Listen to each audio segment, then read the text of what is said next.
Price the lord. ದೇವರ ಪರಿಶುದ್ಧವಾದಂಥ ನಾಮಕ್ಕೆ ಸ್ತೋತ್ರ ಉಂಟಾಗಲಿ.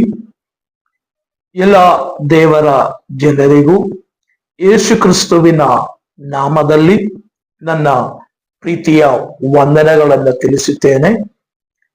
ಪ್ರಿಯ ದೇವಜನರೇ, ಕಳೆದ ದಿವಸ ನಾವು ಅಪೊಸ್ತಲರು ಕಲಿಸಿರುವಂತ ಉಪದೇಶಗಳಲ್ಲಿ 7 ಅಸ್ಥಿವಾರದ ಉಪದೇಶಗಳು ಎಂಬುದಾಗಿರುವಂತ ವಿಷಯವನ್ನ ನಾವು ಕಲಿತಾ ಇತ್ತು. ಅದರಲ್ಲಿ ಮೊದಲನೆಯ ವಿಷಯವಾದಂತ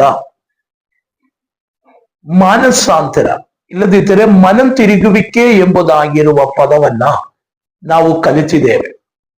ಅದರ ಅರ್ಥವು, ಅದರ ಗೌರವವು ಏನು ಎಂಬುದಾಗಿ ನಾವು ಅದನ್ನು ಚಿಂತಿಸಿದ್ದೇವೆ. ಸೊ ಇವತ್ತು ಅಪೊಸ್ತಲಗಳ ಮೂಲಕವಾಗಿ ದೇವರ ಸಭೆಗೆ ಕೊಡಲ್ಪಟ್ಟ ಉಪದೇಶಗಳಲ್ಲಿ ಈ 2ನೆಯ ಉಪದೇಶವಾದಂತ ರಕ್ಷಣೆ ಹೊಂದುವುದು ಎಂಬುದಾಗಿರುವಂತ ವಿಷಯವನ್ನು ಕುರಿತಾಗಿ ಚಿಂತಿಸುವುದಕ್ಕೆ ನಾನು ಕರ್ತನಲ್ಲಿ ಬಯಸುತ್ತೇನೆ. ರಕ್ಷಣೆ ಎಂಬುದಾಗಿರುವಂತ ಮಾತು ಅಪೊಸ್ತಲಗಳು ಕಲಿಸಿರುವಂತ ಉಪದೇಶದ 2ನೆಯ ಉಪದೇಶವಾಗಿದೆ. ರಕ್ಷಣೆ ಹೊಂದುವಿರಿ, ರಕ್ಷಣೆ ಹೊಂದಿರಿ ಎಂಬುದಾಗಿ. ಮಾನಸಾಂತರ ಹೊಂದಿದಂತ ಒಬ್ಬ ವ್ಯಕ್ತಿ ಮಾನಸಾಂತರದಿಂದ ಅವನ ಜೀವಿತದ ಪೂರ್ಣ ಆಗುತ್ತಾ ಇಲ್ಲ. ಮಾನಸಾಂತರವು ಒಬ್ಬ ವ್ಯಕ್ತಿ ಯೇಸುವಿನನ್ನ ಅರಿಯುವುದಕ್ಕಾಗಿ ತೆಗೆದುಕೊಂಡಿರುವಂತ ಮೊದಲನೆಯ ಹೆಜ್ಜೆಯಾಗಿದೆ. ಮೊದಲನೆಯ ಹೆಜ್ಜೆಯನ್ನ ಪೂರ್ಣ ಇನ್ನೂ ಆಗಲಿಲ್ಲ. ಸೊ ಮೊದಲನೇ ಹೆಜ್ಜೆಯನ್ನ ಇಟ್ಟಿದ್ದೇನಷ್ಟೇ ಮಾನಸಾಂತರ. 2ನೆಯ ಸ್ಟೆಪ್ಪು, 2ನೆಯ ಹೆಜ್ಜೆಯಾಗಿದೆ ರಕ್ಷಣೆ. ಸೊ ರಕ್ಷಣೆ ಹೊಂದಬೇಕು ಎಂಬುದಾಗಿ ಮಾನಸಾಂತರ ಹೊಂದಿದಂತ ಒಬ್ಬ ದೇವರ ಮಗನು, ಒಬ್ಬ ದೇವರ ಮಗಳು ರಕ್ಷಣೆಯನ್ನು ಹೊಂದಿಕೊಳ್ಳಬೇಕು. ಇಲ್ಲ, ರಕ್ಷಾ ನಿರ್ಣಯವನ್ನು ಹೊಂದಿರಬೇಕು ಎಂಬುದಾಗಿ. ನನಗೆ ಒಂದು ರಕ್ಷಣೆ ಉಂಟಾಯಿತು ಎಂಬುದಾಗಿರುವಂತ ವಿಶ್ವಾಸ ಆ ವ್ಯಕ್ತಿಯ ಒಳಗೆ ಬರಬೇಕಾಗಿರುತ್ತದೆ. ಅದು ಈ 2ನೆಯ ಸ್ಟೆಪ್ ಆಗಿದೆ. ಹಾಗಾದರೆ ಇವತ್ತು ನಾವು ಚಿಂತಿಸುವುದಕ್ಕೆ ಹೋಗುವಂತ ವಿಷಯ ರಕ್ಷಣೆ ಹೊಂದಿಕೊಳ್ಳುವುದು ಹೇಗೆ ಎಂಬುದಾಗಿರುವಂತ ವಿಷಯವಾಗಿದೆ.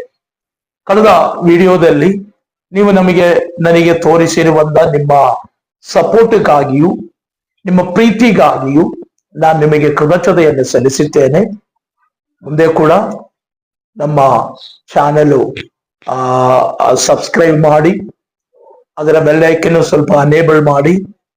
ನೀವು ಇಟ್ಟಿದರೆ ನಾನು ಹಾಕುವಂತ ಎಲ್ಲಾ ವಿಡಿಯೋಸ್ ನೋಟಿಫಿಕೇಶನ್ ನಿಮಗೆ ಸಿಕ್ಕುತ್ತೇವೆ. ಹಾಗೆ ನಿಮಗೆ ವಿಡಿಯೋಸ್ಗಳನ್ನ, ಮೆಸೇಜ್ಗಳ ಸಂದೇಶಗಳನ್ನ ಕೇಳುವುದಕ್ಕೆ ಸಾಧ್ಯವಾಗುತ್ತದೆ. ಸೊ ಪ್ರಿಯ ದೇವಜನರೇ, ನಮ್ಮ ವಿಷಯಕ್ಕೆ ಬರೋಣ. ಜಾಸ್ತಿ ಸಮಯವನ್ನು ತೆಗೆದುಕೊಂಡು ನಾನು ಮಾತನಾಡುವುದಕ್ಕೆ ಇಷ್ಟಪಡುತ್ತಾ ಇಲ್ಲ. ಬೇಗನೆ ಕಾರ್ಯಗಳಿಗೆ ಬರುವುದಕ್ಕಾಗಿ ನಾನು ಕರ್ತನಲ್ಲಿ ಬಯಸುತ್ತೇನೆ. ರಕ್ಷಣೆ ಅಂದರೆ ಏನು? ಒಂದು ಮಾತಿನಲ್ಲಿ ಹೇಳಿದರೆ, ಶಿಕ್ಷೆಯಿಂದ ತಪ್ಪಿಸಿಕೊಳ್ಳುವುದಕ್ಕೆ ರಕ್ಷಣೆ ಎಂದು ಹೇಳುತ್ತೇವೆ. ಶಿಕ್ಷೆಯಿಂದ ತಪ್ಪಿಸಿಕೊಳ್ಳುವಾಗ ನಾವು ರಕ್ಷೆ ಎಂಬುದಾಗಿ ಹೇಳುತ್ತೇವೆ. ಒಂದು ಅಪಘಾತದಿಂದ ನಾವು ತಪ್ಪಿಸಿಕೊಳ್ಳುವಾಗ ಕಾಪಾಡಿಕೊಂಡಿದ್ದೇವೆ, ರಕ್ಷಣೆ ಹೊಂದಿದ್ದೇವೆ, ಬಿಡುಗಡೆ ಹೊಂದಿದೆ, ಬಿಡಿಸಲ್ಪಟ್ಟಿತ್ತು, ಅಪಾಯದಿಂದ ತಪ್ಪಿಸಿಕೊಂಡಿತ್ತು ಎಂಬುದಾಗಿ ಎಲ್ಲ ನಾವು ಹೇಳುತ್ತೇವೆ. ಈ ಪದಗಳೆಲ್ಲ ನಮಗೆ ತೋರಿಸುವುದು ಯಾವುದೋ ಒಂದು ಅಪಾಯದಿಂದ ಪ್ರಾಣ ಶರೀರ ಕಾಯ್ದುಕೊಳ್ಳುವಾಗ ಅಪಾಯದಿಂದ ಬಿಡುಗಡೆ ಹೊಂದಿದ್ದಕ್ಕೆ ರಕ್ಷಣೆ ಹೊಂದಿತ್ತು ಎಂಬುದಾಗಿ ನಾವು ಹೇಳುತ್ತೇವೆ. ಹಾಗಾದ್ರೆ ಈ ಪದವು ಬಹಳ ಅರ್ಥಗಂಭೀರವಾದಂತ ಒಂದು ಪದವಾಗಿದೆ. ಪ್ರಿಯ ದೇವಜನರೇ, ದೇವರನ್ನ ಆರಾಧನೆ ಮಾಡುವುದಕ್ಕೂ ಯೇಸು ಕ್ರಿಸ್ತುವಿನ ಸನ್ನಿಧಿಯಲ್ಲಿ ನಿಂತಿರುವಂತ ಕ್ರಿಸ್ತನ ಮಕ್ಕಳಾಗಿ ಯೇಸುವಿನ ಶಿಷ್ಯರನ್ನಾಗಿ ದೇವರ ಆರಾಧನೆ ಮಾಡುವುದಕ್ಕಾಗಿ ಆರಿಸಿ ತೆಗೆದುಪಟ್ಟಂತ ದೇವ ಜನರಿಗೂ ಅದಲ್ಲದೆ ಇರುವವರೆಗೂ ಚಿಂತಿಸುವುದಕ್ಕಾಗಿ ಹೇಳುತ್ತಾ ಇದೆ. ಯಥಾರ್ಥವಾದಂತ ರಕ್ಷಣೆಯನ್ನ ನೀವು ಹೊಂದಿದ್ದೀರಾ. ರಕ್ಷಣೆ ಹೊಂದುವುದು ಹೇಗೆ? ಶಿಕ್ಷೆಯಿಂದ ಬಿಡುಗಡೆ ಹೊಂದಿಕೊಳ್ಳುವಾಗ ರಕ್ಷಣೆ ಆಗುತ್ತದೆ. ಅದಲ್ಲದಂತೆ ಒಂದು ಶಿಕ್ಷೆ ಇಲ್ಲದೆ ಇದ್ದರೆ ರಕ್ಷಣೆ ಎಂಬುದಾಗಿರೋ ಮಾತಿಗೆ ಅರ್ಥವಿಲ್ಲ. ಹಾಗಾದರೆ ಶಿಕ್ಷೆ ಉಂಟು ಎಂಬುದಾಗಿ. ಮೊಟ್ಟ ಮೊದಲನೇದಾಗಿ ನಾವು ರಕ್ಷಣೆ ಎಂಬುದಾಗಿ ಕಲಿಯುವುದಕ್ಕಿಂತ ಮುಂಚೆ ಶಿಕ್ಷೆ ಏನು ಎಂಬುದಾಗಿ ಕಲಿಯುವುದು ಸ್ವಲ್ಪ ಚೆನ್ನಾಗಿರುತ್ತದೆ ಎಂಬುದಾಗಿ. ಅದರಿಂದ ಈ ವಿಡಿಯೋದಲ್ಲಿ ಶಿಕ್ಷೆ ಏನು ಎಂಬುದಾಗಿ ಚಿಂತಿಸುವುದಕ್ಕೆ ಇಷ್ಟಪಡುತ್ತೇನೆ. ದೇವರ ವಚನ ನಮಗೆ ಹೇಳುತ್ತಾ ಇದೆ, ಆದಿಮ ಮನುಷ್ಯನಾದಂದ ಆದಮನು ಅವಳು ಅವರ ಮೂಲಕವಾಗಿ ಪಾಪವು ಲೋಕಕ್ಕೆ ಪ್ರವೇಶಿಸಿತ್ತು ಎಂಬುದಾಗಿ. ನಾವು ಮಾನಸಾಂತರದ ವಿಷಯವನ್ನ ಕಲಿಯುವಾಗಲೇ ನಮಗೆ ಆ ಕಾರ್ಯವನ್ನ ಗೊತ್ತಾಗಿದೆ. ಪಾಪವುಳ್ಳಂತ ಮನುಷ್ಯನಿಗೆ ಪಾಪವು ಮನುಷ್ಯನ ಒಳಗೆ ಇರುವುದರಿಂದ ಮನುಷ್ಯನು ಏನಾಗಿದೆ, ದೇವರಿಂದ ದೂರವಾಯಿತು ಎಂಬುದಾಗಿ. ದೇವರಿಗೂ ಮನುಷ್ಯನನ್ನು ಅಗಲಿಸುವಂತ ವಿಷಯ ಯಾವುದು ಅಂದರೆ ಅದು ಮನೆ ಇಲ್ಲದೆ ಇರುವುದಲ್ಲ, ವಿದ್ಯಾಭ್ಯಾಸವಿಲ್ಲದೆ ಇರುವುದಲ್ಲ, ಕಾಲರ್ ಇಲ್ಲದೆ ಇರುವಂತ ವಿಷಯವಲ್ಲ, ಒಳ್ಳೆಯ ಮಣಿತನದಲ್ಲಿ ಹುಟ್ಟಿಲ್ಲ ಎಂಬುದಾಗಿರೋ ವಿಷಯವಲ್ಲ, ನೀನು ಶ್ರೀಮಂತನಾಗಿಲ್ಲ ಎಂಬುದಾಗಿರೋ ವಿಷಯದಿಂದ ಅಲ್ಲ. ಸಕಲ ಮನುಷ್ಯನನ್ನು ದೇವರಿಂದ ಮನುಷ್ಯನನ್ನು ಅಗಲಿಸುವುದಕ್ಕೆ ಮನುಷ್ಯನ ಮತ್ತು ದೇವರ ಮಧ್ಯದಲ್ಲಿ ಸೇರಿರುವಂತ ಒಂದು ವಿಷಯವಾಗಿದೆ ಪಾಪವು ಎಂಬುದಾಗಿ. ಪಾಪವು ಉಳ್ಳಂದ ಮನುಷ್ಯನು ಇಲ್ಲ, ಪಾಪವು ಮನುಷ್ಯನೊಳಗೆ ಬಂದಿರುವುದರಿಂದ ಮನುಷ್ಯನಿಗೂ ದೇವರಿಗೂ ಇರುವಂತ ಬಂಧವು ನಷ್ಟವಾಯಿತು. ದೇವರು ಮನುಷ್ಯರ ಹತ್ರ ಬರುವುದಕ್ಕೂ ಮನುಷ್ಯನು ದೇವರ ಹತ್ರ ಬರುವುದಕ್ಕೂ ಬಯಸಿದರನ್ನು ಅವರಿಬ್ಬರ ನಡುವಲ್ಲಿ ನಿಲ್ಲುವಂತ ಪಾಪವು ಅವರಿಬ್ಬರನ್ನ ಅಗಲಿಸುತ್ತಾ ಇದೆ. ಪಾಪವುಳ್ಳಂದ ಮನುಷ್ಯನು ಸಾಯಬೇಕು ಎಂಬುದಾಗಿ ದೇವರ ವಚನದಲ್ಲಿ ನಾವು ನೋಡುತ್ತೇವೆ. ಸಾವು ಎಂಬುದಾಗಿ ಹೇಳುವಾಗ, ಮರಣ ಎಂಬುದಾಗಿ ಹೇಳುವಾಗ ದೇವಜನರೇ ನೀವು ತಪ್ಪು ಚಿಂತಿಸಬಾರದು. ನಮ್ಮ ಶರೀರದಿಂದ ಪ್ರಾಣ ಬಿಟ್ಟು ಹೋಗುವಂತ ಮರಣವನ್ನ ಕುರಿತಾಗಿ ಅಲ್ಲ ದೇವರ ವಚನ ನಮಗೆ ಹೇಳುವುದು. ಆ ಮರಣವು ವಚನ ನಮಗೆ ಹೇಳುತ್ತಾ ಇದೆ ನಿದ್ರೆ ಎಂಬುದಾಗಿ. ಆದರೆ ವಾಕ್ಯದಲ್ಲಿ ಕಾಣುವಂತ ಮರಣವು ನಿತ್ಯ ಮರಣವಾಗಿದೆ. ಆತ್ಮನಿಗೆ ಉಂಟಾಗುವಂತ ಮರಣವು, ಪಾಪ ಮಾಡುವಂತ ಪ್ರತಿಯೊಬ್ಬ ಮನುಷ್ಯನಿಗೂ ಮರಣ ಸಂಭವಿಸುತ್ತೇವೆ. ಅದು ಆತ್ಮೀಯ ಮರಣ ಸಂಭವಿಸುತ್ತೇವೆ. ಈ ಆತ್ಮೀಯ ಮರಣ ಸಂಭವಿಸುವಾಗ ಮನುಷ್ಯನು ದೇವರಿಂದ ಅಗಲಿ ಹೋಗುತ್ತೇವೆ. ಎಷ್ಟು ಪರಿಶ್ರಮಿಸಿದರೂ ದೇವರ ಹತ್ರಕ್ಕೆ ಮನುಷ್ಯನಿಗೆ ಬರುವುದಕ್ಕೆ ಸಾಧ್ಯವಾಗುವುದಿಲ್ಲ. ಯಾಕಂದರೆ ದೇವರು ಎಂಬುದಾಗಿ ನಾವು ಚಿಂತಿಸುವಾಗ ಸರ್ವಶಕ್ತನಾಗಿರುವಂತ ದೇವರು ಪರಿಶುದ್ಧತೆಯುಳ್ಳಂತ ದೇವರಾಗಿದ್ದಾನೆ. ದೇವರು ಹೊಲಸಿನಲ್ಲಿ ಇರುವುದಕ್ಕೆ ಇಷ್ಟಪಡುತ್ತಾ ಇಲ್ಲ. ದೇವರ ನಾಮವೇ ಅವ ಪರಿಶುದ್ಧನಾಗಿದ್ದಾನೆ ಎಂಬುದಾಗಿ. ವಿಶುದ್ಧಿಯಲ್ಲಿ ನಿಲ್ಲುವಂತ ವ್ಯಕ್ತಿತ್ವವಾಗಿದೆ ದೇವರು. ಇಲ್ಲ, ವಿಶುದ್ಧಿಯಲ್ಲಿ ವಾಸ ಮಾಡುವಂತವನಾಗಿದ್ದಾನೆ ದೇವರು.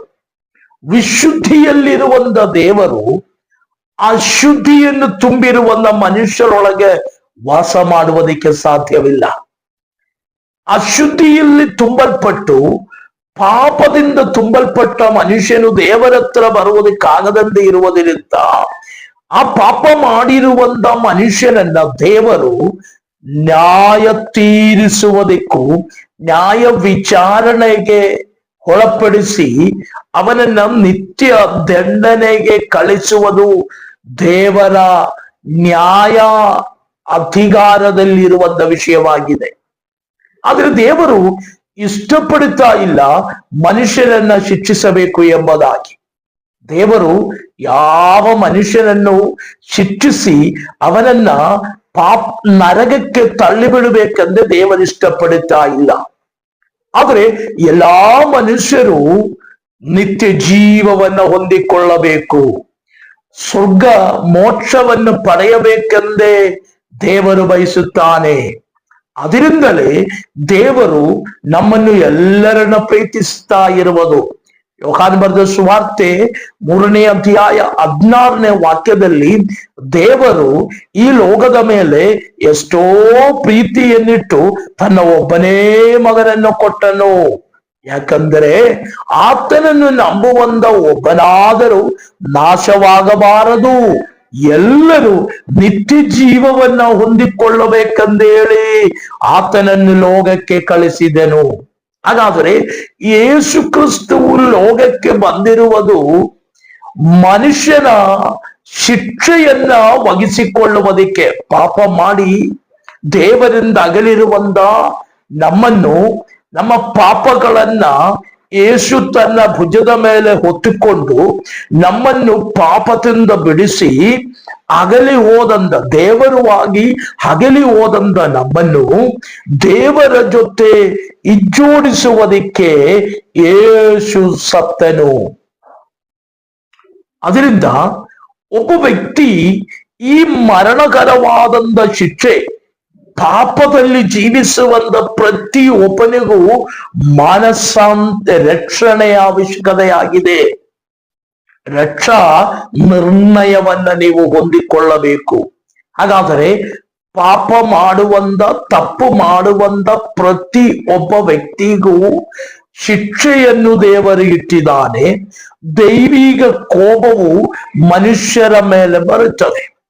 ನಮಗೆ ಉದಾಹರಣೆಯಾಗಿ ಚಿಂತಿಸುವುದಾದರೆ, ಆದಿಮ ಕಾಲದಲ್ಲಿ ನೋಹನು ಎಂಬುದಾಗಿರುವಂತ ಒಬ್ಬ ಭಕ್ತನು ಬದುಕಿರುವಂತ, ಜೀವಿಸಿದಂತ ಕಾಲದಲ್ಲಿ ವಾಕ್ಯ ಹೇಳುತ್ತಾ ಇದೆ, ಆ ಕಾಲದಲ್ಲಿದ್ದಂತ ಜನರು ಅವರು ತಿಂದು ಕುಡಿದು ಮದುವೆ ಮಾಡಿಸಿಯೂ ನಡೆದಿರುವುದರಿಂದ ದೇವರಿಂದ ಜನ ಅಗಲಿ ಹೋದರು.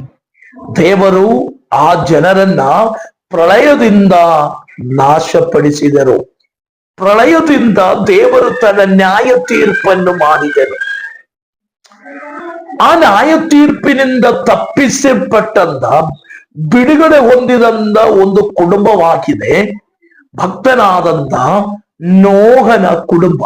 ನೋಹನು, ಅವನ ಹೆಂಡತಿಯು, ಮಕ್ಕಳು, ಅವರ ಹೆಂಡತಿಯರು ಸೇರಿ 8 ಜನ ಮಾತ್ರ ನಾವೆ ಒಳಗೆ ಪ್ರವೇಶಿಸಿ ಆ ನ್ಯಾಯ ತೀರ್ಪಿನಿಂದ ತಪ್ಪಿಸಿದರು. ಆಗ ನೋಹನಕ್ಕೆ ಕೇಳಿದರೆ ನೋಹನ ಹೇಳುತ್ತೇವೆ, ದೇವರ ಶಿಕ್ಷೆಯಿಂದ ನಾನು ತಪ್ಪಿಸಿಕೊಂಡಿದ್ದೇನೆ, ಅದಕ್ಕೆ ನನಗೆ ರಕ್ಷಣೆ ಆಯಿತು ಎಂಬುದಾಗಿ.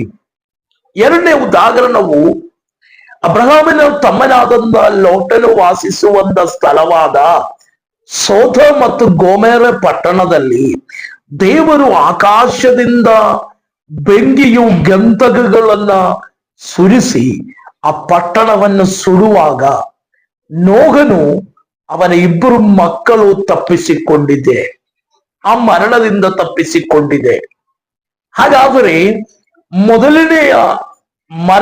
ಮೊದಲನೆಯ ನ್ಯಾಯ ತೀರ್ಪು ದೇವರು ಮನುಷ್ಯರಿಗೆ ಕೊಟ್ಟದ್ದು ಪ್ರಳಯವಾಗಿದ್ದರೆ, ಎರಡನೇ ನ್ಯಾಯ ತೀರ್ಪು ಬೆಂಕಿಯಿಂದ ಮನುಷ್ಯರನ್ನ ಸುಟ್ಟಿದರೆ, ಅಪೊಸ್ತಲನಾದಂತ ಪೇತ್ರನು ಹೇಳುತ್ತಾ ಇದೆ, ಇನ್ನು ಒಂದು ಕಾಲ ಬರುತ್ತದೆ, ಈ ಭೂಮಿ ಪೂರ್ತಿಯು ದೇವರ ಕೋಪ ಎಂಬುದಾಗಿರುವ ಬೆಂಕಿಯಿಂದ ಸುಡುವಂತ ಕಾಲವು ಬರುತ್ತದೆ.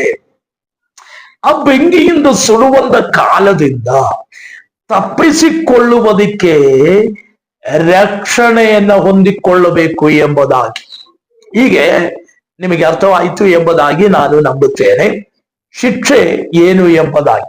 ಪಾಪ ಮಾಡಿರುವಂತ ಪ್ರತಿಯೊಬ್ಬ ಮನುಷ್ಯನನ್ನು ದೇವರು ಶಿಕ್ಷಿಸದೆ ಬಿಡುವುದಿಲ್ಲ.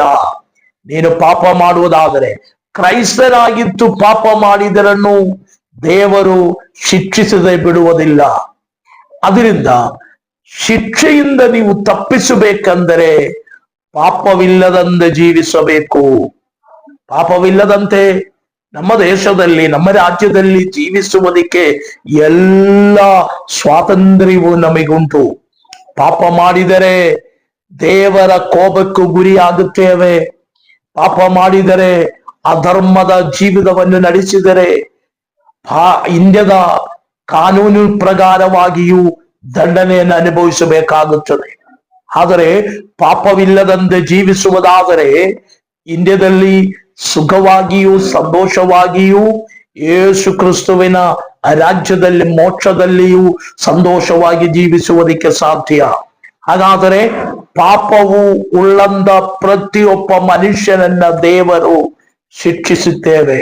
ಆ ಶಿಕ್ಷೆಯಿಂದ ತಪ್ಪಿಸಿಕೊಳ್ಳುವುದಕ್ಕೆ ರಕ್ಷಣೆಯನ್ನು ಹೊಂದಿರಿ ಎಂಬುದಾಗಿ ಅಪೊಸ್ತಲರು ಪ್ರಸಂಗ ಮಾಡಿದರು. ಹಾಗಾದರೆ ಆ ರಕ್ಷಣೆ ಅಂದರೆ ಏನು ಎಂಬುದಾಗಿ ಚಿಂತಿಸುವುದಕ್ಕೆ ಇಷ್ಟಪಡುತ್ತೇನೆ. ರೋಮಾಪುರದವರಿಗೆ ಬರೆದ ಪತ್ರಿಕೆ 10ನೇ ಅಧ್ಯಾಯ 9ನೇ ವಾಕ್ಯದಲ್ಲಿ, ಆ ವಾಕ್ಯವು ನಾನು ಪೂರ್ತಿಯಾಗಿ ಓದುವುದಕ್ಕೆ ಇಷ್ಟಪಡುತ್ತಾ ಇಲ್ಲ, ಆದ್ರೆ ಅದರ ಒಳಗಿರುವಂತ ವಿಷಯ ಮಾತ್ರ ಹೇಳುವುದಕ್ಕೆ ಇಷ್ಟಪಡುತ್ತೇನೆ. ಯೇಸು ಕ್ರಿಸ್ತನನ್ನ ಹೃದಯದಿಂದ ನಂಬಿ ಬಾಯಿಂದ ಒಪ್ಪಿ ಅರಿಕೆ ಮಾಡುವಾಗ ನೀನು ರಕ್ಷಣೆ ಹೊಂದುವಿರಿ ಎಂಬುದಾಗಿ. ಹಾಗಾದರೆ ರಕ್ಷಣೆ ಹೊಂದುವುದಕ್ಕಾಗಿ ವಚನ ನಮಗೆ ಹೇಳುವಂತ ಪ್ರಧಾನ ಕಾರ್ಯ ಏನಂದರೆ, ಒಬ್ಬ ವ್ಯಕ್ತಿ ಹೃದಯದಿಂದ ಯೇಸು ದೇವರು ಎಂದು ನಂಬಬೇಕು. ಆ ನಂಬಿರುವಂತ ವಿಷಯ ಬಾಯಿಂದ ಹೇಳಬೇಕು. ನಾನು ಯೇಸು ಕ್ರಿಸ್ತನು ದೇವರು ಎಂಬುದಾಗಿ ನಂಬಿದ್ದೇನೆ. ದೇವರು ಅವನನ್ನು ಸತ್ತವರ ಒಳಗಿಂದ ಪುನರುತ್ಥಾನವನ್ನು ಮಾಡಿದ್ದೇನೆಂದೇ ನಾನು ನಂಬಿಕೆ ಇಟ್ಟಿದೆ, ನಾನು ಅದನ್ನು ನಂಬುತ್ತೇನೆಂದೇ ಬಾಯಿಂದ ಒಪ್ಪಿ ಅರಿಕೆ ಮಾಡುವಾಗ ರಕ್ಷಣೆ ಹೊಂದುವಿರಿ ಎಂಬುದಾಗಿ. ಆಮೇಲೆ ಸ್ತೋತ್ರ. ಅಪೊಸ್ತಲರ ಉಪದೇಶದಲ್ಲಿ ಈ 2ನೇ ಉಪದೇಶವಾಗಿದೆ, ರಕ್ಷಣೆ ಹೊಂದಿರಿ ಎಂಬುದಾಗಿ. ಇವತ್ತು ಈ ಸಂದೇಶವನ್ನು ಕೇಳುವ ಕ್ರೈಸ್ತ ಜನರಾಗಲಿ, ಸಂದೇಶವನ್ನು ಕೇಳುವಂತ ದೇವ ಜನರಾಗಲಿ, ಈ ಸಂದೇಶದ ಮೂಲಕವಾಗಿ ದೇವರು ನಿಮ್ಮೊಟ್ಟಿಗೆ ಮಾತನಾಡುವುದಕ್ಕೆ ಇಷ್ಟಪಡುವುದು, ರಕ್ಷಣೆ ಹೊಂದಿರಿ. ಬರಕ್ಕಿರುವಂತ ಶಿಕ್ಷೆಯಿಂದ ತಪ್ಪಿಸಿಕೊಳ್ಳುವುದಕ್ಕೆ ಯೇಸು ಕ್ರಿಸ್ತನು ರಕ್ಷಕನು. ಯೇಸು ಕ್ರಿಸ್ತನು ನನ್ನ ಪಾಪವನ್ನು ಕ್ಷಮಿಸಿ ನನ್ನನ್ನು ಶುದ್ಧಿ ಮಾಡಿದನು. ಯೇಸು ಕ್ರಿಸ್ತುವಿನ ಮೂಲಕ, ಆತನನ್ನು ನಂಬುವುದರ ಮೂಲಕ ರಕ್ಷಣೆ ಹೊಂದುತ್ತೇವೆ. ಆ ರಕ್ಷಣೆಯ ಶುಭ ವರ್ತಮಾನವಾಗಿದೆ ಅಪೊಸ್ತಲರು 1ನೇ ಶತಮಾನದಿಂದ ಪ್ರಸಂಗ ಮಾಡುತ್ತಾ ಇರುವುದು. ಅವರ ಪ್ರಸಂಗವೆಲ್ಲ ನಮಗೆ ನೋಡುವಾಗ ಗೊತ್ತಾಗುತ್ತದೆ, ಅವರು ಮಾನಸಾಂತರ ಹೊಂದಿರಿ, ರಕ್ಷಣೆ ಹೊಂದಿರಿ ಎಂಬುದಾಗಿ ಪ್ರಸಂಗ ಮಾಡಕ್ಕೆ ಶುರು ಮಾಡಿದರು. ಪ್ರಿಯ ದೇವಜನರೇ, ನೀವು ಶಿಕ್ಷೆಯಿಂದ ತಪ್ಪಿಸಿಕೊಳ್ಳಬೇಕೆಂದರೆ, ದೇವರ ಕೋಪದಿಂದ ತಪ್ಪಿಸಿಕೊಳ್ಳಬೇಕೆಂದರೆ ರಕ್ಷಣೆ ಹೊಂದಿರಿ. ರಕ್ಷಣೆ ಹೊಂದುವುದಕ್ಕೆ ನೀವು ಬೆಟ್ಟಗಳನ್ನು ಹತ್ತಬೇಕಾಗಿಲ್ಲ, ಗುಡ್ಡಗಳನ್ನು ಹತ್ತಬೇಕಾಗಿಲ್ಲ, ಪದಯಾತ್ರೆಯನ್ನ ಮಾಡಬೇಕಾಗಿಲ್ಲ, ಬೇರೆ ಬೇರೆ ಕಡೆಗಳಲ್ಲಿ ಪುಣ್ಯ ಸ್ಥಳಗಳಲ್ಲಿ ಎಂದು ಹೇಳುವಂತ ಲೋಕದ ಯಾವ ಕಡೆಯಲ್ಲಿಯೂ ಸಂಚರಿಸಬೇಕಾಗಿಲ್ಲ. ದೇವರ ವಚನ ನಮಗೆ ಹೇಳುತ್ತಾ ಇದೆ, ಅದು ಯಾವ ವ್ಯಕ್ತಿ ಆಗಿದ್ರನ್ನು ಹೃದಯದಲ್ಲಿ ನಂಬಿರಿ, ಯೇಸು ನನ್ನ ರಕ್ಷಕನು ಎಂಬುದಾಗಿ. ಬಾಯಿಂದ ಅದನ್ನು ಒಪ್ಪಿ ಅರಿಕೆ ಮಾಡಿರಿ. ನಾನು ನಂಬಿರುವಂತ ವಿಷಯ ನಾನು ಹೇಳುತ್ತಾ ಇದೆ, ಯೇಸು ನನ್ನ ರಕ್ಷಕನು ಎಂದು ಹೇಳುವಾಗ ನೀನು ರಕ್ಷಣೆ ಹೊಂದುವಿರಿ ಎಂಬುದಾಗಿ. ಹಾಗೆ ರಕ್ಷಣೆ ಹೊಂದಿದರೆ ಶಿಕ್ಷೆಯಿಂದ ತಪ್ಪಿಸಿಕೊಳ್ಳುವುದಕ್ಕೆ ಸಾಧ್ಯ. ಹಾಗಾದರೆ ನಾವು ಚಿಂತಿಸುವಂತ ವಿಷಯದಲ್ಲಿ ಶಿಕ್ಷೆಯಾಗಿದೆ ಪಾಪವು ಎಂಬುದಾಗಿ ನಾನು ನಿಮಗೆ ತಿಳಿಸಿದ್ದೇನೆ. ಪಾಪವೆಂದರೆ ಏನು ಎಂದು ಹೇಳುವಾಗ ಒಂದು ಮಾತಿನಲ್ಲಿ ಹೇಳುವುದಕ್ಕೆ ಇಷ್ಟಪಡುತ್ತೇನೆ. ಸರ್ವಶಕ್ತನಾಗಿರುವಂತ ದೇವರು ಮಾಡಬಾರದು ಎಂದು ಹೇಳುವಂತ ಕಾರ್ಯ ಮನುಷ್ಯನು ಮಾಡುವುದಾದರೆ ಮನುಷ್ಯನು ಪಾಪಿಯಾಗಿ ಮಾರುತ್ತೇವೆ. ದೇವರು ಮಾಡಬೇಕು ಎಂಬುದಾಗಿ ಹೇಳುವಂತ ವಿಷಯ ನೀನು ಮಾಡದಂತೆ ಇದ್ದರನ್ನು ದೇವರ ಮುಂದೆ ಮನುಷ್ಯನು ಪಾಪಿಯಾಗುತ್ತೇವೆ. ಹಾಗಾದರೆ ದೇವರು ಮನುಷ್ಯನಿಂದ ಬಯಸುವಂತ ಕೆಲವೊಂದು ಕಾರ್ಯಗಳುಂಟು. ನಾವು ಇಂದ ಕಾರ್ಯಗಳು ಮಾಡಬಾರದು. ಕೊಲೆ ಮಾಡಬಾರದು, ನರಹತ್ಯೆ ಮಾಡಬಾರದು, ವ್ಯಭಿಚಾರ ಮಾಡಬಾರದು, ಕದಿಯಬಾರದು, ಸುಳ್ಳು ಹೇಳಬಾರದು, ತಂದೆ ತಾಯಿಗಳನ್ನ ಸನ್ಮಾನಿಸಿರಿ, ತಂದೆ ತಾಯಿಗಳನ್ನ ಪ್ರೀತಿಸಿರಿ, ದೊಡ್ಡವರಿಗೆ ಬಹುಮಾನವನ್ನು ಕೊಡಿರಿ, ಅವರನ್ನ ಆದರಿಸಿರಿ, ಅವರನ್ನ ಗೌರವಿಸಿರಿ. ಇದೆಲ್ಲ ದೇವರ ವ್ಯವಸ್ಥೆಯಾಗಿದೆ. ಆದರೆ ಇಂಥ ಕಾರ್ಯಗಳನ್ನ ನಾವು ಮಾಡದಂತೆಯೂ ಏಕವಚನದಲ್ಲಿ ಮಾತನಾಡುವುದು, ಸುಳ್ಳು ಹೇಳುವುದು, ಪಾಪಗಳನ್ನ ಮಾಡುವುದು, ಈ ಲೋಕದಲ್ಲಿ ನಿಯಮವು ಹೇಳದೇ ಇರುವಂತ, ನಿಯಮವು ಅನುಮತಿ ಕೊಡದೇ ಇರುವಂತ ತಪ್ಪುಗಳನ್ನ ಮಾಡಿಕೊಂಡು ದೈವ ವಚನಕ್ಕೆ ವಿರುದ್ಧವಾಗಿ ಮನುಷ್ಯನು ನಡೆಯುವಾಗ ಅವನು ಪಾಪದಲ್ಲಿ ಬೀಳುತ್ತಾನೆ. ಹಾಗೆ ಪಾಪದಲ್ಲಿ ಬೀಳುವವನ ಪ್ರತಿಯೊಬ್ಬ ಮನುಷ್ಯನಿಗೂ ದೇವರು ನ್ಯಾಯ ತೀರ್ಪನ್ನು ಕೊಡುವವನಾಗಿದ್ದಾನೆ. ಪಾಪವು ಮನುಷ್ಯರೊಳಗೆ ಪ್ರವೇಶಿಸಿರುವುದು ಆದಿಕಾಂಡ ಪುಸ್ತಕ 2ನೇ ಅಧ್ಯಾಯ 16ನೇ ವಾಕ್ಯದಲ್ಲಿ ಆದಮ್ ಮತ್ತು ಅವಳಿಗೆ ದೇವರು ಹೇಳಿದನು, ಈ ತೋಟದಲ್ಲಿರುವಂತ ಎಲ್ಲಾ ವೃಕ್ಷಗಳ ಹಣ್ಣುಗಳನ್ನ ನಿಮಗೆ ತಿನ್ನಬಹುದು, ಆದರೆ ತೋಟದ ಮಧ್ಯಭಾಗದಲ್ಲಿ ನಿಲ್ಲುವ ಜೀವವೆಂಬ ವೃಕ್ಷದ ಹಣ್ಣನ್ನ ತಿನ್ನಬಾರದು ಎಂದು ದೇವರವರಿಗೆ ಅಪ್ಪಣೆ ಮಾಡಿದನು. ಆದರೆ ಸ್ವಲ್ಪ ಕಾಲಗಳವರು ತೋಟದಲ್ಲಿ ಬದುಕಿ ಒಂದು ದಿವಸ ಅವಳು ಜೀವವೃಕ್ಷದ ಹಣ್ಣು ಸೈತಾನನು ಬಂದು ಹೇಳಿ ಆ ಮಾತನ್ನ ಕೇಳಿ, ಯಾರೋ ಒಬ್ಬರು ಹೇಳಿದಂತ ಮಾತು, ಅದು ಬೇರೆ ಯಾರು ಅಲ್ಲ, ಸೈತಾನನು ಹಾವಿನ ರೂಪವನ್ನ ತಾಳಿ ತೋಟದ ಒಳಗೆ ಬಂದು ಅವಳೊಟ್ಟಿಗೆ ಮಾತನಾಡಿ ಅವಳಿಗೆ ಅದನ್ನು ತಿಂದರೆ ಚೆನ್ನಾಗಿರ್ತದೆಂದೆಲ್ಲ ಹೇಳಿ ಅವಳು ಸೈತಾನಿನ ಮಾತನ್ನ ಕೇಳಿ ಆ ಹಣ್ಣನ್ನು ಕಿತ್ತು ತಿಂದು ಯಜಮಾನನಿಗೂ ಕೊಟ್ಟನು. ಅಲ್ಲಿಂದ ಪಾಪವು ಮನುಷ್ಯನೊಳಗೆ ಬಂತು. ಈ ಹಣ್ಣು ತಿಂದರ ಮೂಲಕವಾಗಿ ಎಂದಲ್ಲ, ದೇವರು ಹೇಳಿದಂತ ಮಾತು ಕೇಳಲಿಲ್ಲ. ಈ ಹಣ್ಣು ತಿನ್ನಬಾರದಂತೆ ಹೇಳಿದೆ, ಆದರೆ ಅವರು ಅದನ್ನ ತಿಂದಿತ್ತು. ಸೊ ದೇವರ ಮಾತು ಮೀರಿಸುವಂತ ಕೆಲಸವಾಗಿದೆ ಸೈತಾನನ ಕೆಲಸ. ದೇವರು ಬೇಡ ಅಂತ ಹೇಳುವ ಕೆಲಸ ಮಾಡಕ್ಕಾಗಿ ಸೈತಾನ್ ನಮಗೆ ಪ್ರೇರೇಪಣೆಯನ್ನ ಕೊಡುತ್ತೇವೆ. ಆ ಪ್ರೇರೇಪಣೆಗಿಂತ ಒಳ್ಳೆಯ ಕಾರ್ಯಗಳನ್ನ ಬಿಟ್ಟು ಕೆಟ್ಟ ಕಾರ್ಯಗಳಿಗೆ ಮನುಷ್ಯನು ಮನ ತಿರುಗುತ್ತೇವೆ. ಹಾಗೆ ಮನ ತಿರುಗಿಯ ಮನುಷ್ಯನು ಇವತ್ತುವರೆಗೂ ಪಾಪವುಳ್ಳವನಾಗಿ ಜೀವಿಸುತ್ತಾ ಇದೆ. ಆ ಪಾಪವುಳ್ಳಂತ ಮನುಷ್ಯನ ಪಾಪ ಕ್ಷಮಾಪಣೆಯು ಯೇಸು ಕ್ರಿಸ್ತುವಿನ ಮೂಲಕವಾಗಿ ನಡೆಯುತ್ತೇವೆ. ವಚನವು ಹೇಳುತ್ತಾ ಇದೆ, ನೀತಿವಂತನು ಒಬ್ಬನೂ ಇಲ್ಲ, ಎಲ್ಲರೂ ಪಾಪ ಮಾಡಿ ದೇವರ ಮಹಿಮೆಯನ್ನು ಕಳೆದಿತ್ತು ಎಂಬುದಾಗಿ. ಹಾಗಾದರೆ ಪ್ರಿಯ ಜನರೇ, ನೀತಿವಂತರಾಗಿ ಈ ಲೋಕದಲ್ಲಿ ಮಾನವನಾಗಿರುವ ಯಾರನ್ನು ನಮಗೆ ನೋಡುವುದಕ್ಕೆ ಸಾಧ್ಯವಿಲ್ಲ. ಎಲ್ಲರ ಒಳಗೆ ಪಾಪವು ಉಂಟು.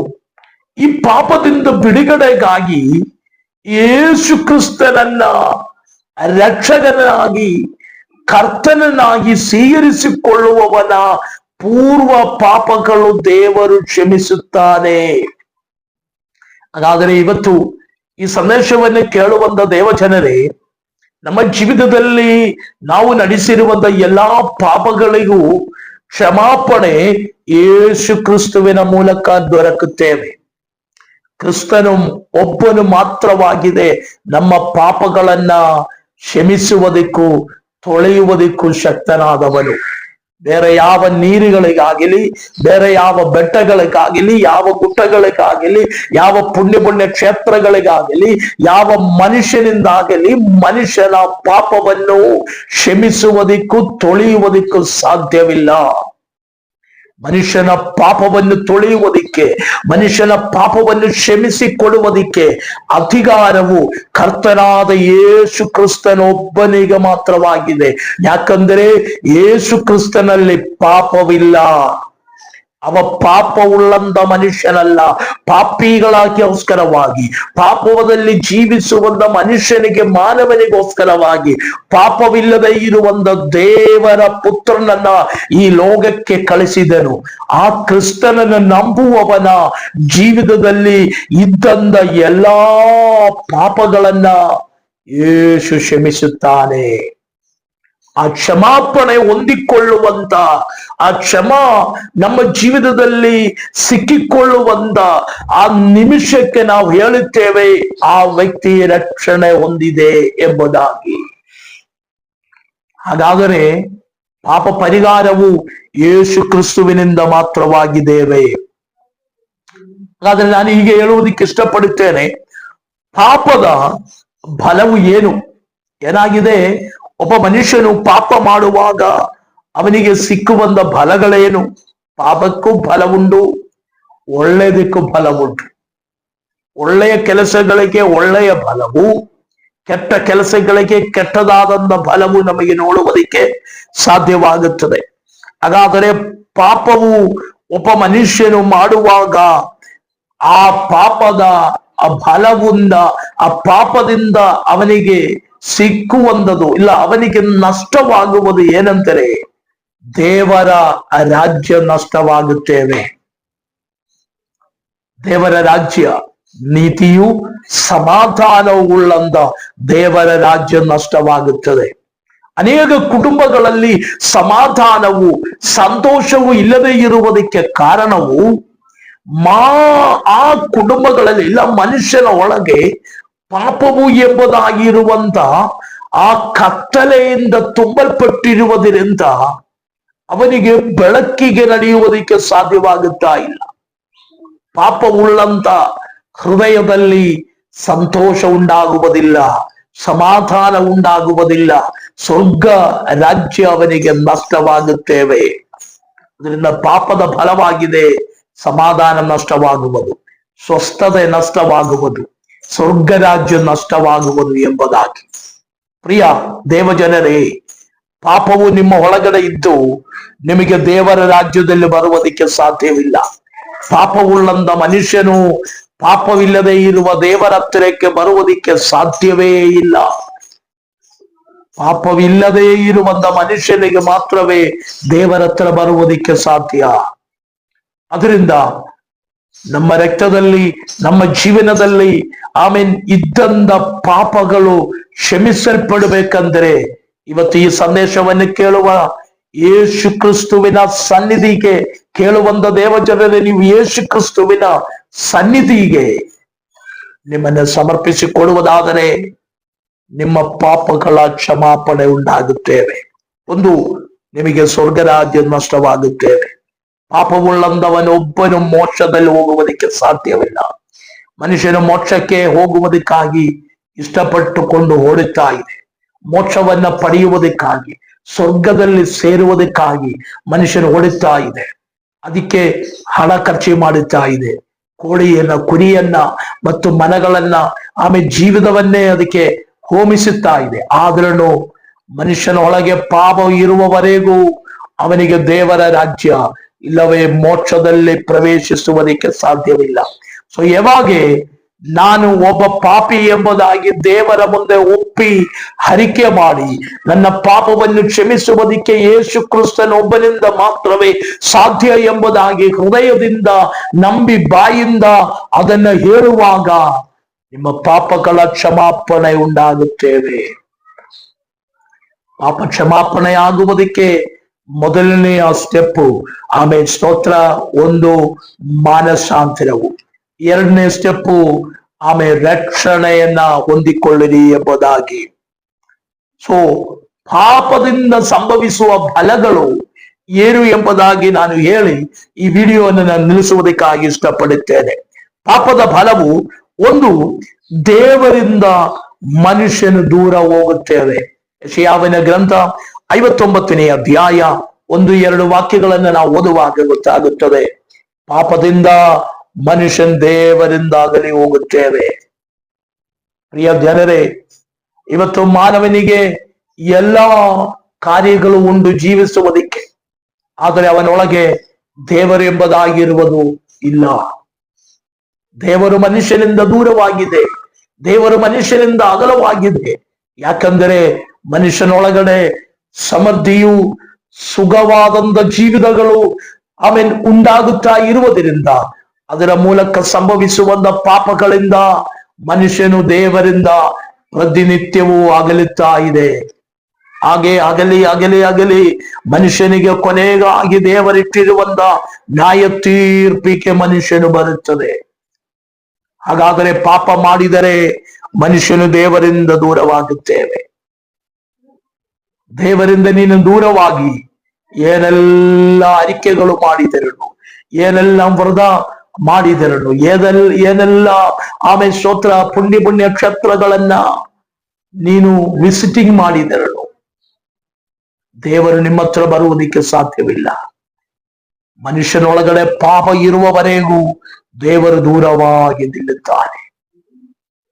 ಯೆಶಾಯನ ಗ್ರಂಥ 51ನೇ ಅಧ್ಯಾಯದಲ್ಲಿ ರಕ್ಷಣೆಯನ್ನು ಕೊಡುವುದಕ್ಕೂ ನಿಮ್ಮ ಪ್ರಾರ್ಥನೆಯ ಶಬ್ದವನ್ನು ಕೇಳದಂತೆ ಇರುವುದಕ್ಕೆ ದೇವರ ಕಿವಿಯು ಆಮೇಲೆ ಕೇಳದೇ ಇರುವಂತದಲ್ಲ, ನಿಮ್ಮನ್ನು ಮುಟ್ಟದಂತೆ ಇರುವುದಕ್ಕೆ ದೇವರ ಕರವು ಮೋಟು ಕೈ ಅಲ್ಲ, ಆದರೆ ನಿಮ್ಮನ್ನು ದೇವರಿಂದ ಅಗಲಿಸುವುದು ನಿಮ್ಮ ಪಾಪಗಳಾಗಿದೆ ಎಂಬುದಾಗಿ ವಾಕ್ಯ ಹೇಳುತ್ತಾ ಇದೆ.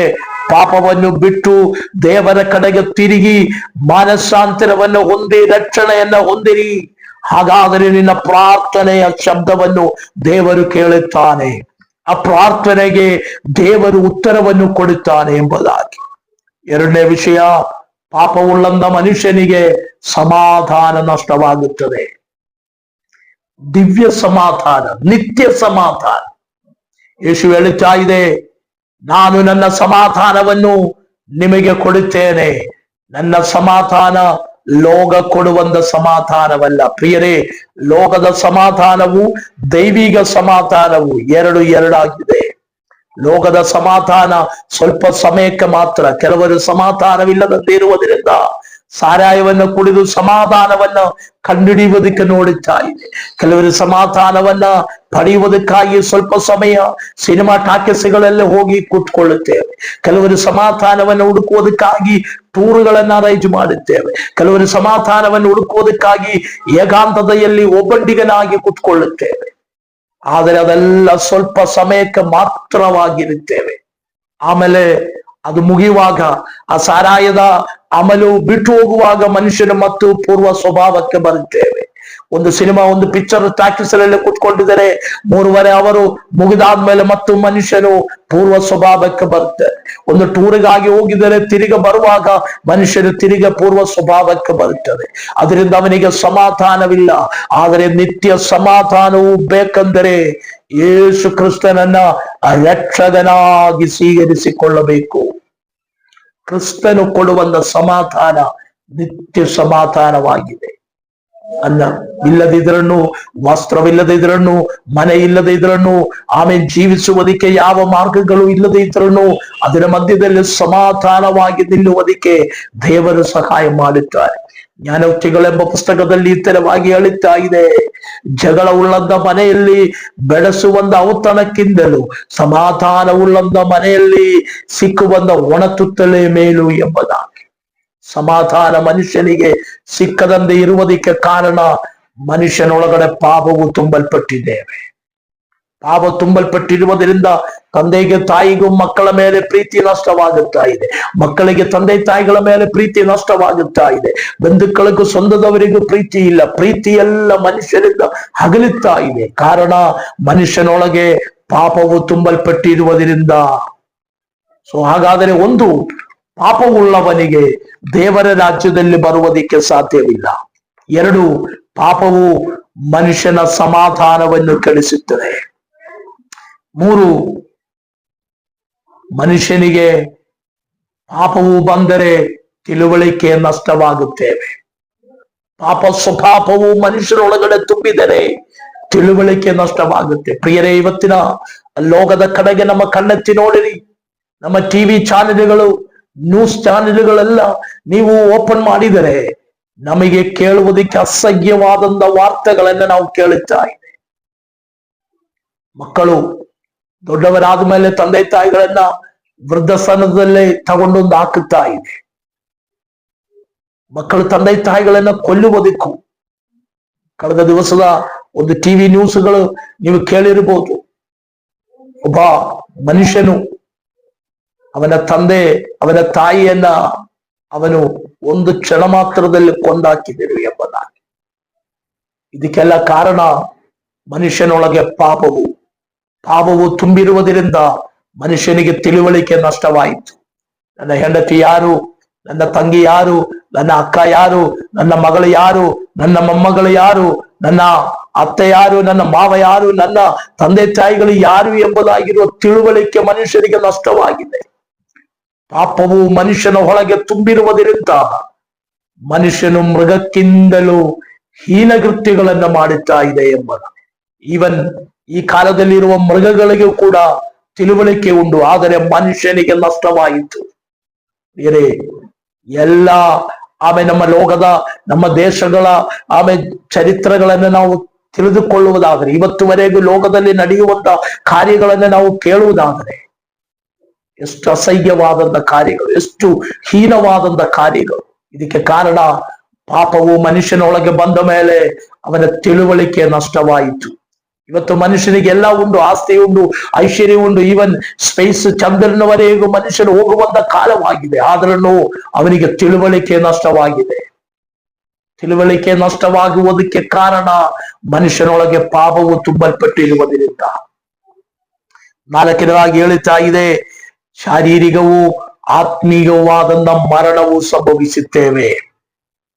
ಪಾಪವು ಮನುಷ್ಯನೊಳಗೆ ಪ್ರವೇಶಿಸುವಾಗ ನಮ್ಮ ಶಾರೀರಿಕ ಮರಣವು, ಆತ್ಮೀಯ ಮರಣವು ಸಂಭವಿಸುತ್ತೇವೆ.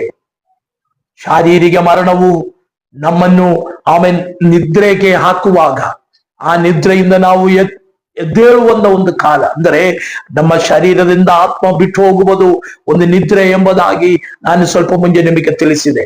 ಆ ನಿದ್ರೆಯಲ್ಲಿ ಬಿದ್ದಂತ ಮನುಷ್ಯನಿಗೆ ಒಂದು ಪುನರುತ್ಥಾನವನ್ನು ಉಂಟಾಗುತ್ತೆ.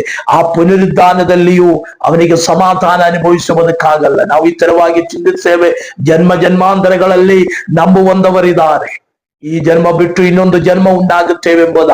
ಆ ತರವಾದಂತ ಒಂದು ಜನ್ಮ ಜನ್ಮಾಂತರಗಳೇನೇ ಇಲ್ಲ. ಮನುಷ್ಯನು ಸತ್ತಾದ್ಮೇಲೆ ಅವನಿಗೆ ಅಂತಿಮ ಕಾಲದಲ್ಲಿ ಒಂದು ಪುನರುದ್ಧಾನ ಉಂಟಾಗುತ್ತೇವೆ, ನ್ಯಾಯ ತೀರ್ಪಕ್ಕಾಗಿ. ವಾಕ್ಯ ಹೇಳುತ್ತಾ ಇದೆ, ಒಬ್ಬ ಮನುಷ್ಯನು ಬದುಕಿರುವಾಗ ಭೂಮಿಯಲ್ಲಿ ಮಾಡಿರುವಂತ ಒಳ್ಳೆಯದಕ್ಕೂ ಕೆಟ್ಟದಕ್ಕೂ ತಕ್ಕ ಪ್ರತಿಫಲವನ್ನು ಹೊಂದಿಕೊಳ್ಳುವುದಕ್ಕೆ ನಾವೆಲ್ಲ ಯೇಸು ಕ್ರಿಸ್ತುವಿನ ನ್ಯಾಯ ಸಿಂಹಾಸನದ ಮುಂದೆ ನಿಲ್ಲಬೇಕಾಗಿದೆ. ಅಂದ ಸಮಯದಲ್ಲಿ ದೇವರ ಸಿಂಹಾಸನದ ಮುಂದೆ ನಿಲ್ಲುವಾಗ, ದೇವರ ನ್ಯಾಯ ತೀರ್ಪಿನ ಮುಂದೆ ನಿಲ್ಲುವಾಗ, ಪಾಪದಿಂದ ಸತ್ತವನಿಗೆ ನಿತ್ಯ ದಂಡನೆಯನ್ನ ದೇವರು ಕೊಡುವುದು. ನಿತ್ಯ ದಂಡನೆಗೆ ಮನುಷ್ಯನು ಗುರಿಯಾಗುತ್ತೇವೆ. ಹಾಗಾದರೆ ಪ್ರಿಯರೇ, ಈ ಶಿಕ್ಷೆಯಿಂದ ತಪ್ಪಿಸಿಕೊಳ್ಳುವುದಕ್ಕೆ ಏಕ ಮಾರ್ಗ ಕರ್ತನಾದ ಯೇಸು ಕ್ರಿಸ್ತನಿಂದ, ಯೇಸು ಕ್ರಿಸ್ತನನ್ನ ಹೃದಯದಿಂದ ನಂಬಿರಿ, ಅವನು ಮಾತ್ರ ನನ್ನ ರಕ್ಷಿಸುವುದಕ್ಕೆ ಸಾಧ್ಯ. ಇವತ್ತಿಗೆ ಈ ವಿಷಯವನ್ನು ಹೇಳಿ ನಾನು ನಿಲ್ಲಿಸುವುದಕ್ಕಾಗಿ ಇಷ್ಟಪಡುತ್ತೇನೆ. ಹಾಗಾದ್ರೆ ನಾವು ಚಿಂತಿಸಿದ್ದೇವೆ, ರಕ್ಷಾ ನಿರ್ಣಯವು ಮನುಷ್ಯನಿಗೆ ಅವಶ್ಯಕವಾಗಿದೆ. ಅಪೊಸ್ತಲರು ಕಲಿಸಿರುವಂತ ಉಪದೇಶದಲ್ಲಿ 1ನೇ ಉಪದೇಶ ದೇವರ ಕಡೆಗೆ ತಿರುಗಿರಿ. 2ನೇ ಉಪದೇಶವು ರಕ್ಷಾ ನಿರ್ಣಯವನ್ನು ಹೊಂದಿಕೊಳ್ಳಿರಿ. ರಕ್ಷಾ ನಿರ್ಣಯವನ್ನು ಹೊಂದುವುದು ಹೇಗಂದರೆ, ನಾನು ಪಾಪಿಯಾಗಿದೆ, ಆ ಪಾಪವನ್ನು ಬಿಟ್ಟು ನಾನು ದೇವರ ಕಡೆಗೆ ಬಂದಿದೆ, ಇನ್ನು ಮೇಲೆ ನನಗೆ ಶಿಕ್ಷೆ ಇಲ್ಲ, ನಾನು ದೇವರ ಮಗನಾಗಿ ಜೀವಿಸುತ್ತಾ ಇದೆ, ಪಾಪವು ನನ್ನಿಂದ ದೂರವಾಯಿತು ಎಂಬುದಾಗಿ. ಪಾಪ ಮಾಡದಂತೆ ಇದ್ದರೆ, ಪಾಪವಿಲ್ಲದಂತೆ ಇದ್ದರೆ, ಪಾಪದಲ್ಲಿ ಜೀವಿಸದಂತೆ ಇದ್ದರೆ ಖಂಡಿತ ಮೋಕ್ಷದಲ್ಲಿ ಸೇರುವುದಕ್ಕೆ ಸಾಧ್ಯ. ಪಾಪವುಳ್ಳಂತ ಯಾವ ಮನುಷ್ಯನು, ಪಾಪಿಗಳಾದಂತ ಯಾವ ಮನುಷ್ಯನು ದೇವರ ರಾಜ್ಯದಲ್ಲಿ ಸೇರುವುದಕ್ಕೆ ಸಾಧ್ಯವಿಲ್ಲ. ಹಾಗಾದ್ರೆ ಇವತ್ತು ಈ ಮಾತನ್ನ ಹೇಳಿ ನಾನು ನನ್ನ ಮೆಸೇಜ್ ಅನ್ನ, ಕ್ಲಾಸ್ ಅನ್ನ ಮುಕ್ತಾಯಗೊಳಿಸುವುದಕ್ಕೆ ಇಷ್ಟಪಡುತ್ತೇನೆ. ಪ್ರಿಯമുള്ള ದೇವಜನರೇ, ಕರ್ತನಾದ ಯೇಸು ಕ್ರಿಸ್ತನನ್ನು ನಂಬಿರಿ. ಹಾಗಾದರೆ ನೀನು, ನಿನ್ನ ಕುಟುಂಬವು ರಕ್ಷಣೆ ಹೊಂದುತ್ತೇವೆ. ರಕ್ಷಣೆ ಹೊಂದಿಕೊಳ್ಳುವುದಕ್ಕೆ ಇದೊಂದು ಮಾರ್ಗವಾಗಿದೆ. ಇದೊಂದು ಮತವಲ್ಲ, ಇದೊಂದು ಮಾರ್ಗವಾಗಿದೆ. ಆಮೇಲೆ ಯಾರು ತಪ್ಪಾಗಿ ಚಿಂತಿಸದೆ ಇದೊಂದು ಮಾರ್ಗವಾಗಿದೆ ಹೊರತು ಇದು ಮದವಲ್ಲ. ಯೇಸು ಯಾವ ಮದವು ಸ್ಥಾಪಿಸಲಿಲ್ಲ. ಯೇಸು ಒಂದು ಮಾರ್ಗ ತೋರಿಸಿದೆ. ಯಾರಿಗೆ ಬೇಕಾದರೂ ಬರ್ಬೋದು, ಯಾರಿಗೆ ಬೇಕಾದರೆ ಹೋಗ್ಬೋದು. ಬಂದರೆ ಇಷ್ಟವಾಗಿಲ್ಲ ಅಂದ್ರೆ ಹಿಂದಕ್ಕೆ ಹೋಗ್ಬೋದು ಹೊರತು ಯಾರನ್ನ ಕಂಬಲ್ ಮಾಡುವುದಲ್ಲ, ಯಾರನ್ನ ಒತ್ತಾಯಪಡಿಸುವುದಲ್ಲ. ಆದರೆ ಏಗ ಸತ್ಯ ದೇವರನ್ನ ಆರಾಧನೆ ಮಾಡಿ ಅವನ ಮಾರ್ಗವನ್ನ ಅನುಸರಿಸಿಕೊಂಡು ನಡೆಯುವಂತ ಪ್ರತಿಯೊಬ್ಬ ಮನುಷ್ಯನಿಗೂ ಮೋಕ್ಷ ಉಂಟಾಗುತ್ತೇವೆ. ಪಾಪದಲ್ಲಿ ಜೀವಿಸುವಂತ ಪ್ರತಿಯೊಬ್ಬ ಮನುಷ್ಯನಿಗೂ ಶಿಕ್ಷೆ ಉಂಟಾಗುತ್ತೇವೆ. ಇನ್ನು ತಪ್ಪುಗಳಿಂದ ಬಿಟ್ಟು ಮನ ತಿರುಗಿರಿ, ಮಾನಸಾಂತರ ಪಡೆರಿ, ದೇವರ ಕಡೆಗೆ ತಿರುಗಿರಿ. ಹಾಗಾದರೆ ರಕ್ಷಣೆ ಹೊಂದಿಕೊಳ್ಳುವುದಕ್ಕೆ ಸಾಧ್ಯ. ಅಪೊಸ್ತಲ ಕೃತ್ಯಗಳ ಪುಸ್ತಕದಲ್ಲಿ ಅಪೊಸ್ತಲನಾದಂತ ಪೇತ್ರನು ಹೇಳುವಂತ ಒಂದು ಭಾಗ ಇತ್ತರವಾಗಿ ಉಂಟು. ಬರಬೇಕಾದಂತ ರಕ್ಷಣೆ ಇನ್ನು ಯಾರಲ್ಲಿಯೂ ಸಿಕ್ಕುವುದಿಲ್ಲ. ಆಕಾಶದ ಕೆಳಗಡೆ, ಭೂಮಿಯ ಮೇಲುಗಡೆ ಕೊಡಲ್ಪಟ್ಟಿರುವಂತ ಆ ಹೆಸರಿನಿಂದಲೇ ಹೊರತು ಬೇರೆ ಯಾವ ಹೆಸರಿನಿಂದಲೂ ಇಲ್ಲ ಎಂಬುದಾಗಿ. ಹಾಗಾದರೆ ಯೇಸು ಕ್ರಿಸ್ತನು ಎಂಬುದಾಗಿರುವ ಹೆಸರಿನಿಂದಲೇ ಮಾನವನಿಗೆ ರಕ್ಷಣೆ ಉಂಟಾಗುವುದು. ಯೇಸುವಿನನ್ನ ನಂಬಿದರೆ ರಕ್ಷಣೆ ಉಂಟಾಗುತ್ತೇವೆ. ರಕ್ಷಣೆ ಹೊಂದಿಕೊಳ್ಳದಂತೆ ಇದ್ದರೆ ಕ್ರೈಸ್ತ ಸಭೆಗೆ ನೀನು ಅಂಗವಲ್ಲ. ಕ್ರೈಸ್ತ ಯೇಸುವಿನ ಶಿಷ್ಯನಾಗುವುದಕ್ಕೆ ನಿನಗೆ ಸಾಧ್ಯವಿಲ್ಲ. ಹಾಗಾದ್ರೆ ಅಪೊಸ್ತಲರು ಕಲಿಸಿರುವ ಒಂದನೇ ಉಪದೇಶವು ಮನ ತಿರುಗಬೇಕು, ಮಾನಸಾಂತರ ಹೊಂದಬೇಕು. ಮಾನಸಾಂತರ ಹೊಂದಿದವನು ಎರಡನೇ ಸ್ಟೆಪ್ ಆಗಿದೆ, ರಕ್ಷಾ ನಿರ್ಣಯವನ್ನು ಹೊಂದಿಕೊಳ್ಳಬೇಕು. ರಕ್ಷಾ ನಿರ್ಣಯ ಹೊಂದಿಕೊಂಡವನು ಮೂರನೇ ಸ್ಟೆಪ್ಪಿಗೆ ಬರಬೇಕು ಎಂಬುದಾಗಿ. ಮಾನಸಾಂತರ ಹೊಂದಿದೆ ಎಂದು ಅಂದ್ಬಿಟ್ಟು ದೇವರ ರಾಜ್ಯದಲ್ಲಿ ಬರಕ್ಕೆ ಆಗುವುದಿಲ್ಲ. ಮಾನಸಾಂತರ ಒಂದು ಸ್ಟಾರ್ಟಿಂಗ್ ಸ್ಟೆಪ್ ಹತ್ರ, ಒಂದು ಸ್ಟೆಪ್ ಅಷ್ಟೇ. ಆ ಸ್ಟೆಪ್ಪಿನ ಮೇಲೆ ನಿಂತು ಮುಂದಿನ ಸ್ಟೆಪ್ ಹಿಂಗೆ ಸ್ಟೆಪ್ಗಳ ಮೇಲೆ 7 ಸ್ಟೆಪ್ಗಳನ್ನ ಪೂರ್ತಿಗೊಳಿಸುವಾಗ ಯಥಾರ್ಥವಾದಂತ ದೇವರ ಶಿಕ್ಷನಾಗಿ ಮಾರುವುದಕ್ಕೆ ಸಾಧ್ಯವಾಗುತ್ತೇವೆ. ಹಾಗಾದರೆ ನಾನು ಇಲ್ಲಿಗೆ ನಿಲ್ಲಿಸುವುದಕ್ಕೆ ಇಷ್ಟಪಡುತ್ತೇನೆ. ಪ್ರಿಯ ದೇವಜನರೇ, ಇವತ್ತು ನಾವು ಕಲಿತಿರುವ ವಿಷಯವಾಗಿದೆ ರಕ್ಷಣೆ ಎಂಬುದಾಗಿ. ರಕ್ಷಣೆಯನ್ನ ಕುರಿತಾಗಿ ನಾವು ಚಿಂತಿಸಿದ್ದೇವೆ. ಆದರೆ ಅದರಲ್ಲಿ ರಕ್ಷಣೆಯ ಇಂಪಾರ್ಟೆಂಟ್ ವಿಷಯ ಏನು ಅಂದರೆ ಫಸ್ಟ್ ಪಾಪ ಎಂಬುದಾಗಿ ನಾವು ಅರಿಯಬೇಕು. ಆ ಪಾಪದ ವಿಷಯಗಳನ್ನು ನಾವು ಕಲಿತಿದ್ದೇವೆ. ಪಾಪವು ಮಾಡುವವನಿಗೆ 4 ಕಾರ್ಯಗಳು ನಷ್ಟವಾಗುತ್ತದೆ. 1 ಸ್ವರ್ಗರಾಜ್ಯ ನಷ್ಟವಾಗುತ್ತದೆ. 2 ಸಮಾಧಾನ ನಷ್ಟವಾಗುತ್ತೇವೆ. 3 ಅವನಿಗೆ ತಿಳುವಳಿಕೆ ನಷ್ಟವಾಗುತ್ತದೆ. 4 ಶರೀರ ಆತ್ಮಕ್ಕೆ ಮರಣ ಉಂಟಾಗುತ್ತೇವೆ. ಹಾಗಾದರೆ ಈ 4 ಕಾರ್ಯಗಳು ನಮಗೆ ಕೊಡುವಂತ ಶಿಕ್ಷೆ ಆಗಿದ್ದರೆ ಆ ಶಿಕ್ಷೆಯಿಂದ ತಪ್ಪಿಸುವುದಕ್ಕೆ ಯೇಸುವಿನ ರಕ್ಷಕನಾಗಿ ಸ್ವೀಕರಿಸಿಕೊಳ್ಳಿ. ಇಷ್ಟು ಹೇಳಿ ನನ್ನ ಮಾತುಗಳನ್ನ ನಾನು ಮುಕ್ತಾಯಗೊಳಿಸುವುದಕ್ಕೆ ಇಷ್ಟಪಡುತ್ತೇನೆ. ದೇವರು ನಮ್ಮನ್ನು ಆಶೀರ್ವದಿಸಲಿ. ಇಷ್ಟವರೆಗೂ ನನ್ನ ಸಂದೇಶವನ್ನು ಕೇಳಿರುವಂತ ನಿಮಗೆಲ್ಲರಿಗೂ ನನ್ನ ಪ್ರೀತಿಯ ವಂದನೆಗಳು. ದೇವರು ನಮ್ಮನ್ನು ಎಲ್ಲರನ್ನ ಹೆಚ್ಚಾಗಿ ಆಶೀರ್ವದಿಸಲಿ, ಅನುಗ್ರಹಿಸಲಿ. ಮುಂದಿನ ದಿವಸ ಮತ್ತೊಂದು ವಿಡಿಯೋ ಇದರ ಬಾಕಿ ಭಾಗವಾಗಿ ನಮಗೆ ನೋಡುವುದಕ್ಕೆ ದೇವರು ನಮಗೆ ಸಹಾಯ ಮಾಡಲಿ. May God bless you. ಪ್ರಿಯರೇ, ಚಾನೆಲ್ ಸಬ್ಸ್ಕ್ರೈಬ್ ಮಾಡಿರಿ, ಬೆಲ್ ಐಕಾನ್ ಅನ್ನ ಸ್ವಲ್ಪ ಎನೇಬಲ್ ಮಾಡಿರಿ. ನಾನು ಹಾಕುವಂತ ಎಲ್ಲಾ ವಿಡಿಯೋಸ್ಗಳು ಕೃತ್ಯ ಸಮಯಕ್ಕೆ ನಿಮಗೆ ನೋಟಿಫಿಕೇಶನ್ ಆಗಿ ಸಿಕ್ಕುವುದಕ್ಕೆ ಇದು ಕಾರ್ಯವಾಗುತ್ತವೆ. ಅದರಿಂದ ಅನೇಕರಿಗೆ ಈ ಚಾನೆಲ್ ಅನ್ನ ಕುರಿತಾಗಿ ಸ್ವಲ್ಪ ನೀವು ರೆಫರ್ ಮಾಡಿರಿ. ಅವರಿಗೆ ಗೊತ್ತಿಲ್ಲದೆ ಇರುವಂತ ನಿಮ್ಮ ಫ್ರೆಂಡ್ಸ್ಗಳಿಗೆಲ್ಲ ಸ್ವಲ್ಪ ತಿಳಿಸಿಕೊಡಿರಿ. ನಮಗೆ ಒಟ್ಟಿಗೆ ಅನೇಕ ದೊಡ್ಡ ದೊಡ್ಡ ಸಂದೇಶಗಳನ್ನ ಕಲಿಯುವುದಕ್ಕೆ ದೇವರು ನಮಗೆ ಸಹಾಯ ಮಾಡಲಿ. May good God be with you and guide you and bless you. Thank you. Amen.